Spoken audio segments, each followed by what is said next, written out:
இந்த சம்மரில் night time கிச்சனில் நின்று இந்த சப்பாத்தி தோசைலாம் சுடுறது தான் பெரிய வேலையே. ஆனால் வேறு வழியே இல்லை, ஸ்கூல்லாம் லீவில் இருக்கிறதுனால கொஞ்சம் டெய்லியும் டிஃப்ரெண்ட்டாக செஞ்சு கொடுத்தா தான் அவங்களுக்கும் கொஞ்சம் சாட்டிஸ்ஃபேக்ஷன் ஆகும். ஸோ இந்த ஊசி மல்லி பார்த்திங்கன்னா வீட்டிலே வந்து செடி இருக்குது. ஸோ அதில் தான் பார்த்திங்கன்னா பூத்து இருந்துச்சு. ஒரு 2 நாளுக்கு பூ, ரொம்ப வருஷம் ஆச்சு இந்த செடி வச்சு. இப்போ தான் பூக்க ஆரம்பிச்சிருக்குது. ஸோ அதை கட்டி அழகாக தண்ணிக்காக்க வச்சுட்டாங்க.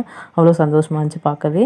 ஸோ நைட்டுக்கு பார்த்திங்கன்னா பன்னீர் பட்டர் மசாலா செய்யலான்ட்டு, அதுக்கு பார்த்திங்கன்னா நான் இந்த மசாலா அரைக்கிறதுக்கு இஞ்சி பூண்டு பட்டை கிராம்பு ஏலக்காய் அதெல்லாம் சேர்க்க மாட்டேன்.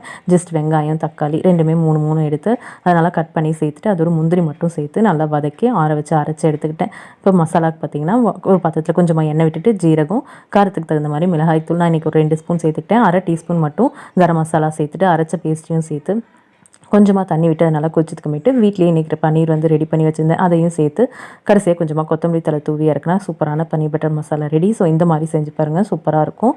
ஸோ சப்பாத்தியோட இன்றைக்கி நைட் டிஃபன் சூப்பராக சாப்பிட்டாச்சு. நெக்ஸ்ட் மினி விலாகில் பார்க்கலாம்.